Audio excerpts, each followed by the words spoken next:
The NSWR's final design of express passenger locomotive was the N15 class. 20 were built just before the formation of the Southern Railway, and that company's new chief mechanical engineer developed the design to form the celebrated King Arthur's. The sole survivor is also owned by the National Railway Museum at York and works today on British Rail metals. In order to obtain a certificate or pass to work on BR, stringent requirements have to be met. This includes a test run, usually from Derby to Sheffield and back. And it's on her test that we see the locomotive number 777 Sir Lamiel.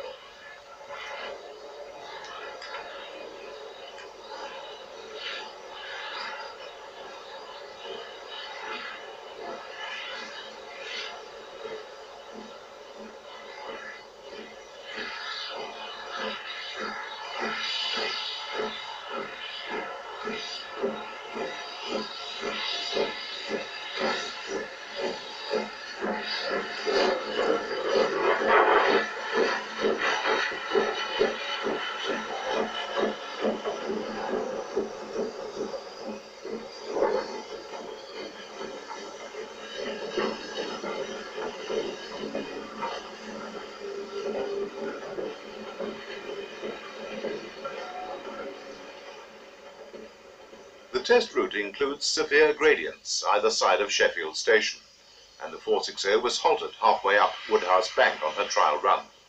This was perhaps the severest test for any locomotive, as it took place during the hurricane-force winds of early 1990 that destroyed a large proportion of Britain's trees.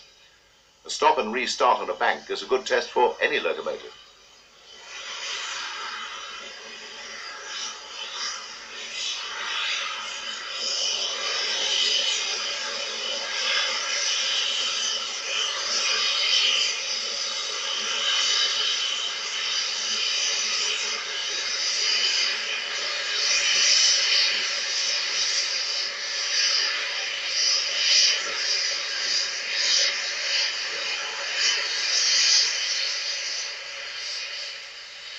The red stripe along her footplate was not part of the Southern's livery.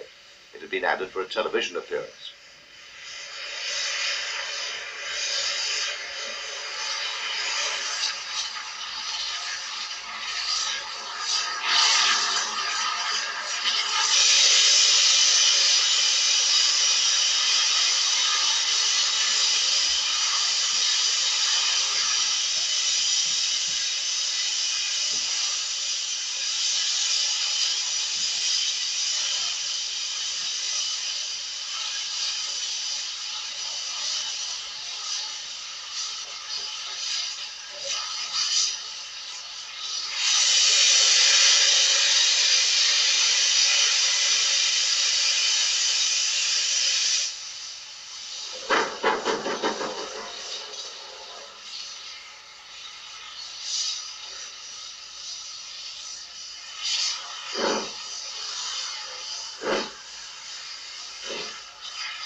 A mile or so onwards, she was going well.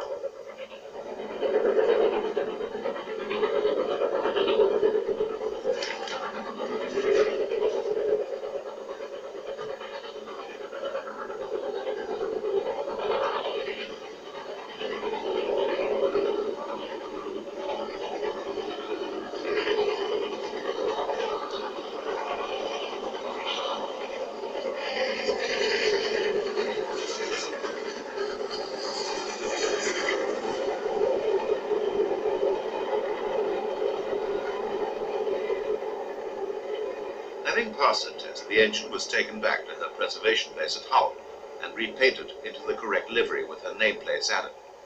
Her first run was also something of an ordeal, on the Settle and Carlisle Railway in equally foul weather.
This train had a former diesel engine in use to provide electricity to power the train's heating system.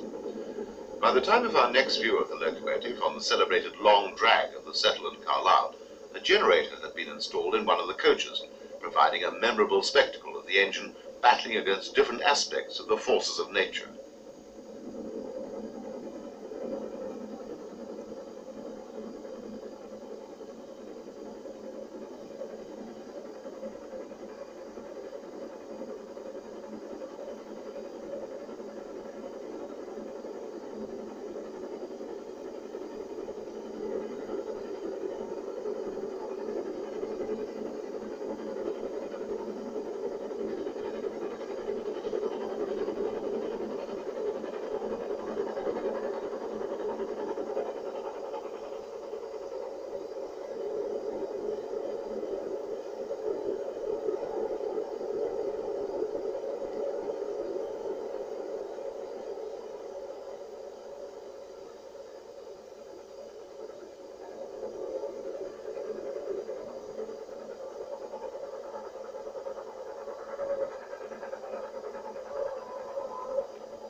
Although, as we've seen, the locomotive's strong blast could force smoke and steam upwards, away from the driver's view when working hard, a coasting engine could cause problems with drifting smoke.